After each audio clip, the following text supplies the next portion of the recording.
तो hello friends, आज हम द एविल विलन के सेकंड पार्ट को एक्सप्लेन करने जा रहे हैं। तो एपिसोड की शुरुआत में हमें बताया जाता है 30 साल पहले मैनकाइंड इवॉल्व हो गई किसी अननोन रीजन से और लोगों को सुपर पावर्स वाले एट्रीब्यूट मिलने लगे। इससे लोगों ने इस अजीब घटना पर सवाल उठाया।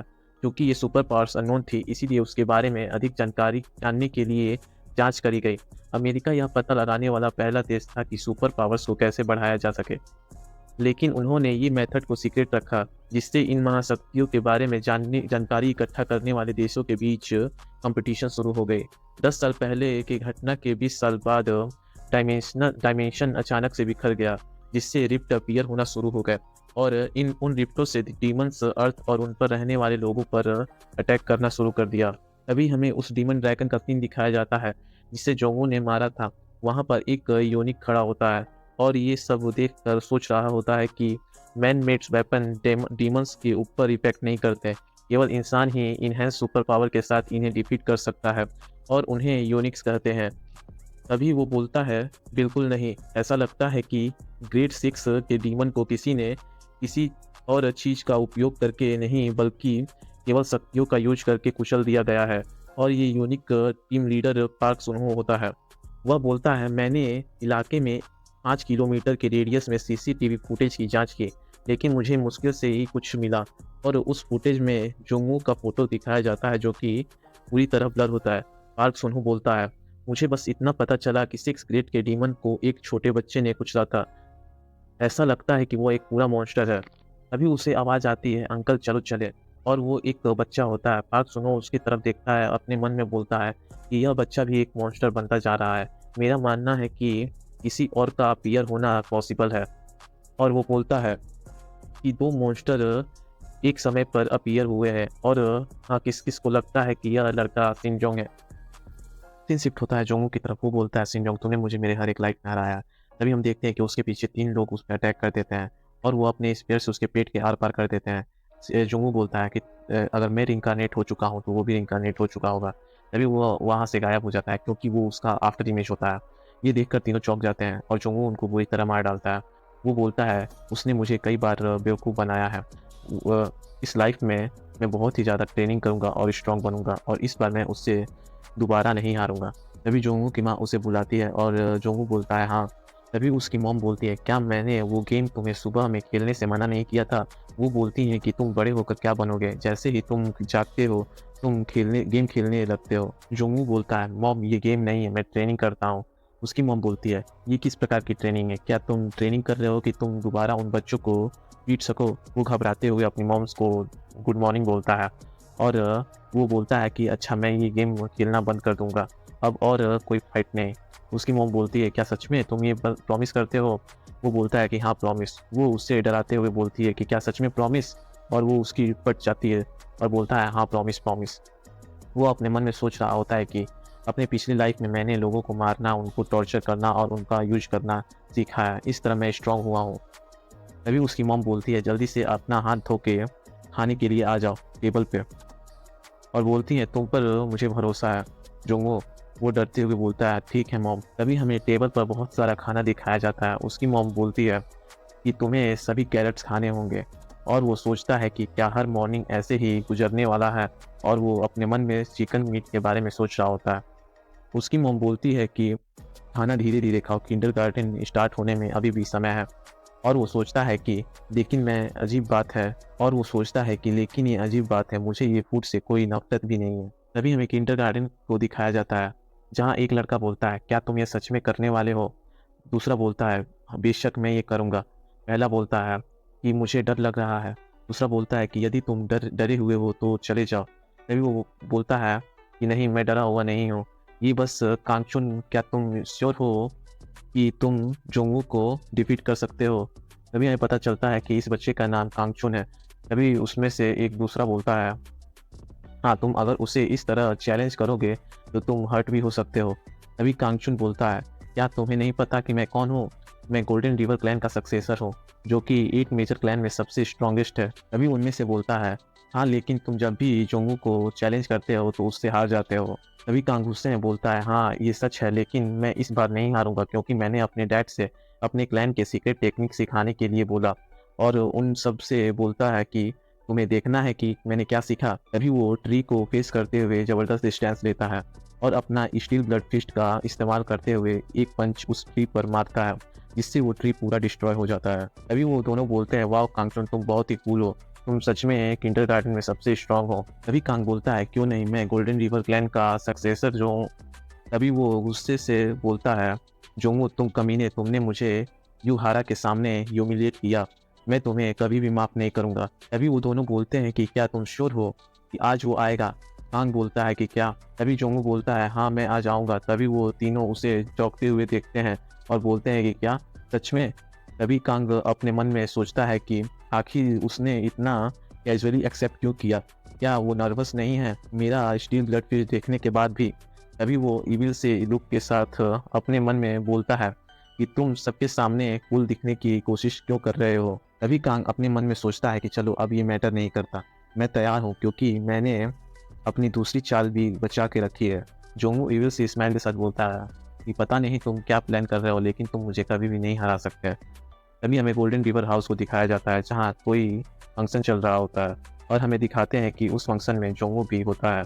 तभी कांग हंसते हुए कहता है कि तुम सभी का आने के लिए धन्यवाद, यहाँ बहुत सारा फूड है, जितना दिल चाहे उतना खाओ। तभी सभी उसे प्लीज करते हुए बोलते हैं, तुम्हारा धन्यवाद हमें यहाँ बुलाने के लिए, हम सभी अच्छे से खाएंगे। तो दूसरा बोलता है, हैप्पी बर्थडे कांगचुन। और ये सभी कांगचुन के बर्थडे पार्टी में आए होते हैं। वहाँ कांग मुंह बनाए हुए खड़ा होता है। तभी सभी बोलते हैं कि देखो वहाँ कौन आया। तभी हमें दिखाया जाता है कि एक लड़की अपने हाथ में एक फ्लावर बुके लिए हुए खड़ी होती है और स्माइल देते हुए सबको हाय बोलती है। तभी जोंगू पीछे देखता है और बोलता है, ओ क्या ये युहारा नहीं है? वो एक टीवी कमर्शियल स्टार है। तभी कांग उसकी तरफ दौड़ते हुए आता है और बोलता है, युहारा तुम आ गई। तभी जोंगू बोलता है, चलो भी, सच में तुम किंडरगार्टन में भी एक पुरुष और महिला के बीच का डिफरेंस नहीं बता सकते। तभी युहारा उसे बर्थडे विश करती है। कांग शर्माते हुए बोलता है, तुम्हारा थैंक्स, मुझे अच्छा लगा कि तुम आई। तभी हारा जोंगू की तरफ देखती है और बोलती है, जोंगू तुम भी यहाँ पे आए हो? वो बोलती है कि मैंने सुना है कि तुम उस वीआर असेसिन गेम में अपने क्लास में सबसे बेस्ट हो। जोंगू बोलता है, ओह वो उतना भी हार्ड नहीं है। युहारा बोलती है, क्या सच में? मैंने सुना है कि वो सच में मज़ेदार है, क्या तुम मुझे किसी टाइम सिखा सकते हो? और वो वहाँ कांगचुन ये सब देखकर बहुत ही गुस्सा हो रहा होता है। तभी वो चिल्लाते हुए बोलता है, जोंगू हारा से दूर हो जाओ। तभी सीन शिफ्ट होता है और हमें कांग के डैड को दिखाया जाता है, जो बोलते हैं कि क्या कांगचुन ने अपनी बर्थडे पार्टी रखी है? तभी उसका सर्वेंट बोलता है, आपने सही बोला। उसके डैड बोलते हैं, उसने मुझसे बोला था कि आज वो किसी को मारना चाहता है, इसलिए उसने मुझसे फैमिली का सीक्रेट टेक्निक सिखाने के लिए बोला। कांगचुन वो ब्रैट, और हमें इसका नाम बताया जाता है, जो कि गोल्डन रिवर क्लैन का लीडर होता है और इसका नाम ली होग्युक होता है और ये कांगचुन का बाप भी होता है। वो बोलता है, क्या तुमने मुझसे झूठ बोला? उसका सर्वेंट बोलता है, आप इसलिए बच्चों में अनपॉपुलर हैं। और उसका सर्वेंट का नाम किम हो और उसके सर्वेंट का नाम किम चोंगवान होता है, जो कि गोल्डन रिवर क्लैन का असिस्टेंट होता है, हम इसे किम बोलेंगे। वो बोलता है, प्लीज उसे वही करने दे जो वो चाहता है, कम से कम वो उसके जन्मदिन पर। ली बोलता है, अच्छा ठीक है, मुझे पहले से ही पता था, अब मुझे परेशान करना बंद करो। किम बोलता है, अभी असली परेशानी शुरू ही कहाँ हुई है। तभी किम बोलता है, क्या आपके पास वो रिफ्ट कोर है? ली बोलता है ली बोलता है, हाँ, इसमें गलत क्या है? रिफ्ट कोर का यूज रिफ्ट को मेंटेन करने के लिए किया जाता है, जहाँ डीमंस अपीयर होते हैं। ये एक प्रीसियस आइटम है जो कि हम केवल डीमंस को मारकर ही हासिल कर सकते हैं। ये एक ऐसा आइटम है जिसे पैसे से बदला जा सकता है, बस वही चीज़ जो आपको पसंद हो असिस्टेंट। किंग बोलता है, लेकिन ये किसी नॉर्मल रिफ्ट का कोर नहीं है। वो बोलता है कि वो रिफ्ट कोर श्रापित है, जिस किसी ने भी उस आइटम को रखा है वो अपने पूरे परिवार के साथ इस दुनिया से मिटा दिया गया है। ली बोलता है, तो क्या? किम उससे माफ़ी मांगता है और ली दांत दिखाते हुए बोलता है, क्या तुम्हें लगता है कि मैं इन जैसी चीज़ों से श्रापित हो जाऊंगा? तभी हम देखते हैं कि उनका घर हिलने लगता है। हमें पता चलता है कि कांग जुन पर अटैक कर दिया है और दीवार में बड़ा सा होल हो जाता है और जोंगू बहुत घायल हो जाता है। तभी कांग हंसते हुए उसके पास आता है। सभी बोलते हैं, वाह, कांगचुन ने जोंगू को डिफीट कर दिया, वो कितना कूल है। वो मुस्कुराते हुए हारा से बोलता है, तुम क्या सोचती हो हारा? अब तुम्हें जोंगू से डरने की कोई ज़रूरत नहीं है, मैं तुम्हें प्रोटेक्ट करूंगा। हारा बोलती है कि आखिर तुम ये क्या बोल रहे हो? मैंने कब कहा कि मुझे उससे डर लगता है? आखिर तुमने ये कहाँ से सोच लिया? कांग बोलता है, क्या? लेकिन तुमने मुझसे बोला था कि तुम उसे लाइक नहीं करती। हारा बोलती है, और हाँ, जोंगू अभी हारा नहीं है। कांग बोलता है, आखिर तुम्हारा मतलब क्या है? मैंने उसे अपने स्टील ब्लड फिस्ट से हिट किया है, वो घंटों के लिए अनकॉन्शियस हो जाएगा। हारा बोलती है, अगर तुम्हें मुझ पर भरोसा नहीं है तो शर्त लगाना चाहते हो? कांग अपने मन में सोचता है कि हाँ, ये सही है क्योंकि उसके पास गॉड की आई है जो कि उसे अपने अपोनेंट की कंडीशन को देखने में मदद करता है। वो घबराते हुए बोलता है कि क्या बेट? और वो अपने पीछे की तरफ देखता है और पूरी तरह चौंक जाता है। जोंगू स्माइल करते हुए बोलता है, तुम्हें मुझे मारने देना, ये तुम्हें मेरी तरफ से तुम्हारे जन्मदिन का प्रेजेंट था। क्या तुम्हें ये पसंद आया? कांग चौंकते हुए बोलता है, क्या? जोंगू अपने मन में बोलता है, मेरा अनगिनत बार रिइंकार्नेशन हुआ है। यह सबसे कम था जो मैं 7 साल के बच्चे के लिए कर सकता था। कांग गुस्से में बोलता है, तुम कमीने। कांग बोलता है कि हिट होना एक बात है और मुझे चैलेंज करना दूसरी बात है। और इविल से लुक के साथ बोलता है, अब मेरी बारी, मैं तुम्हें अपने स्ट्रेंथ के बीच का डिफरेंस बताऊंगा जिससे कि तुम मुझे फिर से चैलेंज करने के बारे में नहीं सोचोगे। कांग बोलता है, नहीं रुको। तब तक कांग उसका फेस पकड़ लेता है और सीन शिफ्ट होता है। हमें बहुत तेज आवाज़ आती है। ली बोलता है, क्या वो फिर से लड़ रहे हैं? तभी किम बोलता है, मिस्टर मून। अब पता नहीं इसे मून क्यों बोल रहा है, शायद इसका निकनेम होगा। वो बोलता है, क्या आप बच्चों के पार्टी में जाने की सोच रहे हैं? ली वियर्ड से फेस के साथ बोलता है कि मेरा मतलब मैं भी थोड़ा इंटरेस्टेड हूँ कि कांगचुन किसे फेस कर रहा है। किम बोलता है, लेकिन मैं रिफ्ट कोर को लेके बहुत ही क्यूरियस हूँ कि आप उसके साथ करने क्या वाले हैं। ली गुस्से में बोलता है कि अब अपनी नॉनसेंस वाली बातें बंद करो और यहीं चुप हो जाओ। किम बोलता है, ऐसा इसलिए है क्योंकि आप इसके बारे में कुछ भी नहीं जानते। और ये बात सीधा ली के दिल के आर पार हो जाती है। किंग गुस्से में बोलता है, मुझे पता था कि ये होगा। क्या आपको कोई अंदाजा भी है कि लोग हमें किस नज़रिए से देखते हैं? उन्हें लगता है कि हम बिना दिमाग वाले जानवर हैं जो कि नहीं जानते कि दुनिया में क्या चल रहा है। ली बोलता है, और ये इतना इम्पोर्टेंट क्यों है? किंग बोलता है, क्योंकि ये कोर किम टेक्सू से बिलोंग करता था जो कि यूनिक एसोसिएशन का प्रीवियस लीडर था। ली बोलता है, क्या वो उसका है? किंग बोलता है कि हाँ, 2 साल पहले उसके परिवार की हत्या के बाद वो एक रिफ्ट के अंदर चला गया जहां उसे यह रिफ्ट कोर मिला। इसके बाद रिफ्ट कोर केवल किसी के चुने हुए लोगों के हाथ में ही गया था और वो सभी नष्ट हो गए, इसलिए इसे रिफ्ट कोर को स्थापित कहा जाता है। किंग बोलता है, क्या आपको लगता है कि आप उसे हरा सकते थे? ली बोलता है, ये कोई ऐसा आउटकम नहीं है जिसका अनुमान लगाया जा सके, मैं शायद जीत भी जाता। किंग बोलता है, उसे अपनी ताकत दिखाने का मौका मिलने से पहले उसकी डेथ हो गई। क्या ये जानते हुए भी रिफ्ट कोर को आप नज़रअंदाज करेंगे? ली हंसते हुए बोलता है, लेकिन असिस्टेंट किम, मुझे लगता है मैंने वो कोर कहीं भुला दिया है। किम शॉक होते हुए कहता है, क्या आपने वो उसे भुला दिया? तभी हम देखते हैं सभी बच्चे शॉक हुए होते हैं और जोंगू पीछे गिरा होता है। सभी बोलते हैं, वो बहुत ही स्ट्रांग है, उसने जोंगू को हरा दिया। हारा बोलती है, क्या? कांगचुन का ऑरा चेंज क्यों लग रहा है? तभी हमें कांगचुन को दिखाया जाता है जो कि अपने हाथ में कुछ लिए होता है और एक ईविल सा स्माइल देता है। जोंगू बोलता है कि ये कैसा ऑरा है, और हारा बहुत डरी हुई होती है। हारा बोलती है, गाइस यहाँ से भागो। तभी हमें पार्क सुनहो को दिखाया जाता है जो कि गोल्डन गेट पे खड़ा होता है और बोलता है, तो ये वो जगह है जहाँ वो बच्चा है। सीसीटीवी फुटेज देखने के बाद मुझे यकीन है कि उसने च्योंगसंग किंडरगार्टन का कॉस्ट्यूम पहना था। वो जरूर ही ली हो ग्रुप का थर्ड सन होगा।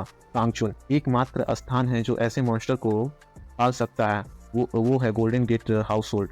मुझे ये कंफर्म करना होगा कि कांगचुन सच में वही मॉन्स्टर है जिसने मैंने सीसीटीवी फुटेज में देखा था। हमें दिखाते हैं कि सभी बच्चे उससे डर कर भाग रहे होते हैं। कांगचुन को दिखाया जाता है जो कि पूरा डिमोनाइज हो चुका होता है। हारा बोलती है, कांगचुन शांत हो जाओ, आखिर तुम्हें क्या हो गया है? कांगचुन उसे बुरी तरह से घूर रहा होता है। हारा बोलती है कि ये बहुत ही स्कैरी है, मैं तो यहाँ से मूव भी नहीं कर पा रही। जोंगू बोलता है, तो हारा अपने गॉड आइज का यूज़ छोटे से छोटे खतरे को समझने के लिए कर सकती है। यदि वो ऐसे ही बढ़ती रही तो वो फ्यूचर में खतरा बनेगी। तभी कांग हंसते हुए कहता है, जो भी मेरे रास्ते में आएगा मैं उसे मार डालूंगा। हारा बोलती है, जोंगू भागो। तभी कांग उसे बहुत जोर से पंच मारता है और वो दूर जाके घायल हो जाती है। हमें कांग को दिखाया जाता है जो कि हंस रहा होता है। हारा बुरी तरह घायल होती है और बोलती है, ये बहुत ज़्यादा दर्द कर रहा है, मॉम डैड मुझे बचा लीजिए। वो बोलती है, प्लीज़ कोई मुझे बचा लो, और उसकी आंखें बंद हो रही होती हैं। तभी कांग को कुछ लगता है और हमें दिखाते हैं कि जोंगू इविल से स्माइल के साथ उसे मारने के लिए आ रहा होता है। तभी हम देखते हैं कि जोंगू ने उसे बहुत तेज का पंच मारा होता है। तभी कांगचुन के माइंड में कोई बोलता है, क्या ये तुम ठीक से नहीं कर सकते? ये गलत है। ली कांगचुन, तुमको इसे ठीक से करना होगा, तुम गोल्डन रिवर प्लान के सक्सेसर हो। तुम्हारे बड़े भाई को कम एज में ही अपनी सुपर पावर्स मिल गई थी। जिस गति से तुम जा रहे हो तुम कभी उसकी बराबरी नहीं कर पाओगे। तभी कांगचुन अपने हाथ में शील्ड लिए अपने डैड से बोलता है, डैड मैंने कर दिया, मैंने किंडरगार्टन में पहला प्लेस हासिल किया है मार्शल आर्ट टूर्नामेंट में। उसके डैड गुस्से में बोलते हैं, किसी ऐसी चीज़ के लिए हंगामा मत करो जिसका पहले से ही गारंटी है। ली कांगचुन वो दुखी हो जाता है। तभी ली बोलता है लेकिन तुमने अच्छा किया। वो मुस्कुराने लगता है। तभी कांग बोलता है तुम ये सब तुम्हारी वजह से हो रहा है। वह पहली बार था जब मेरे डैड ने मुझे प्रेज़ किया था। अब तुम सामने आ गए जोंगवू। जोंगवू उसे मारने के बाद बोलता है वो क्या? कांग संभलते हुए बोलता है क्या? जोंगवू बोलता है मार खाने के बाद बड़बड़ाओ मत। ये इसलिए है क्योंकि तुम वीक हो। कांग हंसते हुए बोलता है ये सही है, कमजोर लोग बड़बड़ाते नहीं। वो उसकी तरफ देखता है और जंप करके उसके फेस पे एक किक मारता है जिससे जोंगवू दूर जाकर गिरता है और वो घायल हो जाता है। कांग उसकी तरफ आगे बढ़ते हुए बोलता है जोंगवू तुमने जो कहा है वो सही है। कमजोर को ताकतवर द्वारा मारा जाना चाहिए। क्या ये सही नहीं है? सीन शिफ्ट होता है और किम ली से बोलता है हे भगवान आप इतना जरूरी सामान कैसे बोल सकते हैं? ली किम से बोलता है कि क्या तुमको लगता है कि मुझे पता था कि वो इतना खतरनाक चीज़ है? किम बोलता है अब जल्दी करो और उसे ढूंढो। अभी ली बोलता है लेकिन ये कैसा कर्ज था कि यूनिक एसोसिएशन का लीडर किम टेक्सो भी उसके झांसे में आ गया। वो सचमुच बहुत ही स्ट्रांग था। किम बोलता है खैर मैं खुद इसके बारे में ज़्यादा नहीं जानता लेकिन जितना मैंने सुना है कर्ज रिफ्ट और अपने यूजर के स्पिरिट को कंट्रोल कर सकता है। इधर उन दोनों की फाइट चल रही होती है। ली बोलता है क्या स्पिरिट कंट्रोल? किम बोलता है अगर सही शब्दों में कहें तो एक श्रापित रिफ्ट को स्पिरिट को पोजेस करके कर सकता है और यूजर को डिमोनाइज कर सकता है। हम देखते हैं कि कांग उसको बुरी तरह मार रहा होता है और वो इविल स्माइल के साथ बोलता है तुम क्या सोचते हो कि ताकतवर व्यक्ति द्वारा मारा जाना जोंगवू तुम्हें हमेशा लगता था कि तुम बहुत महान हो, है ना? मैं हमेशा से चाहता था कि तुम्हें हराने और कुचलने की शक्ति मिले। और वो कोर के बारे में याद कर रहा होता है कि वो कोर उससे बोलता है मुझे टच करो, मैं वो पावर दूंगा जो तुम्हें हमेशा से चाहिए था। वो उसे पकड़ लेता है और कोर साइन करने लगता है। सीन प्रेजेंट में आता है और वो बोलता है अब मुझे किसी को भी हराने की शक्ति प्राप्त हो गई है। मैं तुम्हें हराने जा रहा हूँ और अपने डैड को प्राउड फील कराऊंगा। जोंगू हंसता है। तभी कांग बोलता है तुम हंस क्यों रहे हो? जोंगू बोलता है क्या ये फनी नहीं है जब तुम अंत तक कांगचुन की तरह व्यवहार कर रहे हो? तभी कांग उसे मारने आता है और बोलता है आखिर तुम किस बारे में बात कर रहे हो कमीने? तभी जोंगू उसे डॉज करते हुए उसका सर पकड़ लेता है और उसे जोर से दीवार पर पटक देता है। कांग गुस्से में बोलता है तुम छोटे कीड़े। तभी जोंगू हंसते हुए बोलता है कि मैं उस पैरासाइट के बारे में बात कर रहा हूँ जो कि अभी तुम्हारी बॉडी को अफेक्ट कर रहा है। कांग बोलता है तुम चुप हो जाओ। तभी जोंगू उसका हाथ पकड़ लेता है और जोर से उसके बैक पर एक लात मारता है और उससे उसको बहुत दर्द होता है और वो हंसते हुए उसके पास आता है जिससे वो डर जाता है और बोलता है तुम एक क्रेजी मॉन्स्टर हो। वो बोलता है मैं कांगचुन के वीक बॉडी से इसको मार नहीं सकता, मुझे कोई अच्छी बॉडी चाहिए। तभी पार्क सोनो बोलता है तुम दोनों क्या कर रहे हो? क्या यहाँ कोई कांगचुन नाम का लड़का है? तभी कांग उसको पकड़ कर बोलता है मुझे ये बॉडी चाहिए। तभी पार्क सुनहो बोलता है ये क्या मेस है? और वह डीमन उसकी बॉडी को पूरी तरह पोजेस कर लेता है और बोलता है अब मुझे पहले से अच्छा लग रहा है। वो बोलता है जो वो अब ये यहीं पर ख़त्म होता है। तभी ली आता है और बोलता है कि आखिर तुम कर क्या रहे हो? वो कांग की तरफ देखता है और गुस्सा हो जाता है और पार्क सुनहो से बोलता है क्या तुम हो जिसने मेरे सबसे छोटे बेटे को इस हालत में पहुंचा दिया है? पार्क सुनहो ली से बोलता है क्या तुम्हें दिख नहीं रहा कि मैं अभी खराब मूड में हूँ? और बोलता है जब तक मैं तुम्हें मौका दे रहा हूँ तुम मेरी नज़रों से दूर हो जाओ। ली बोलता है अच्छा तो तुम नाराज हो गए? तो क्या मैं भी खुद को बहुत ज़्यादा परेशान महसूस कर रहा हूँ। और वो उस पे अपना एनहाइलेशन ब्लास्ट यूज कर देता है। पार्क सुनो को बहुत तेज का लगा होता है। तभी वो देखता है कि ली उसके सामने आ जाता है और उसे जोर से पंच मारता है जिससे कि रिफ्ट कोर उसके बॉडी से बाहर आ जाता है। किंग बोलता है ये तो वही श्रापित रिफ्ट कोर है और वो ली से बोलता है कि जल्दी करो वो रिफ्ट कोर ले लो। ली बोलता है अच्छा ठीक है मैं ले लेता हूँ, बड़बड़ाना बंद करो। और वो जैसे ही लेने जाता है तो जोंगू उसे अपने हाथ में ले लेता है। किम बोलता है बच्चे वो बहुत ही डेंजरस है, हमें जल्दी उसे सेफ स्टोरेज में वापस रखना होगा।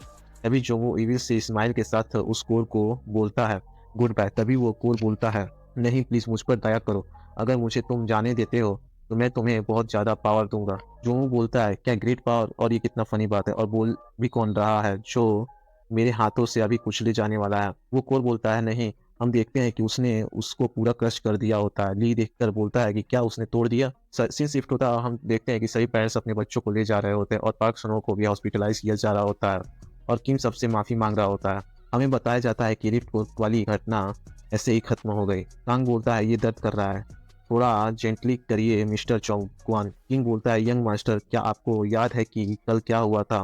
कांग रोते हुए बोलता है मुझे कुछ भी याद नहीं। वो बोलता है कि लेकिन मुझे अभी भी याद है कि पार्टी कब शुरू होने वाली थी। किम वो अपने मन में बोलता है कि जैसा कि मैंने एक्सपेक्ट किया था, उस समय उसकी आत्मा श्रापित रेपकोर के पोजेसन में थी। कांग रोते हुए बोलता है, मेरा बर्थडे पार्टी पूरी तरह खराब हो गया। मेरे दोस्त अब मुझसे डरने लगे हैं। वे अब मेरे साथ नहीं खेलेंगे। मुझे मुझे ये भी याद है कि मैं जोंगू से लड़ रहा था और उसने मुझे बुरी तरह हराया। किम बोलता है, वो शायद आपका नाइटमेयर होगा। कांग बोलता है, बाय द वे डैड कहाँ है? तभी हमें बहुत तेज आवाज़ सुनाई देता और कांग बोलता है, ये कैसा आवाज़ है? तभी हम देखते हैं कि जोंगू ने ली के बड़े बेटे को मारा होता है। उसका बेटा बोलता है, मुझे माफ़ कर दे डैड। ली कांग के पास जाता है और बोलता है, जैसा कि मैंने सोचा था, तुम वही हो जिसने कांगचुन को उसके बर्थडे पार्टी में हराया था। कांग फुल एटीट्यूड में खड़ा होता है और बोलता है, क्या आप मुझ पर आरोप लगा रहे हैं? ली बोलता है, पहले मुझे लगा था कि इन सब के पीछे पार्क सुनो था, जो कि रिफ्ट 4 के कंट्रोल में था, लेकिन तब मुझे एहसास हुआ कि मेरा सन कांगचुन भी उस रिफ्ट 4 के कंट्रोल में था। तो दूसरे शब्दों में बोले तो पार्क सुनो के पहुंचने से पहले ही कांगचुन किसी से लड़ रहा था। तो इसलिए मैंने तुम्हें इनवाइट किया मेरे दूसरे सन से इस पार करने के लिए। हालांकि 15 साल होने से पहले ही उसे एक अमेजिंग टैलेंट वाला माना जाता था, लेकिन तुमने उसे ईजिली हरा दिया। जोंगू ये सुनकर एक इविल सी स्माइल देता है। ली बोलता है, मुझे तुम्हारा ये स्माइल बहुत ही पसंद आया। तो मेरे साथ इस पार करने के बारे में तुम्हारा क्या इरादा है? जोंगू अपने मन में बोलता है कि ये कितना भावुक है। मुझे पहले से ही इसका अंदाजा था, लेकिन मैंने जितना सोचा था ये उससे ज़्यादा जिद्दी है। तभी उसका बेटा बोलता है, फादर आप ऐसा नहीं कर सकते हैं। आपको याद होना चाहिए कि वो कांगचुन का फ्रेंड है। ली कांग से बोलता है कि तुम क्या सोच रहे हो? तुम ये करने वाले हो या नहीं? तभी कांग यून अपने मन में बोलता है कि जोंगू प्लीज़ रिफ्यूज कर दो, वरना तुम मारे जाओगे। तभी जोंगू बोलता है, क्या ये फ्री है? कांग यून बोलता है, ये लड़का पूरा पागल है। तभी ली खुश होते हुए बोलता है, मुझे तुम्हारा आंसर बहुत पसंद आया। इस फाइट में पावर और गट्स बहुत ही जरूरी चीज है।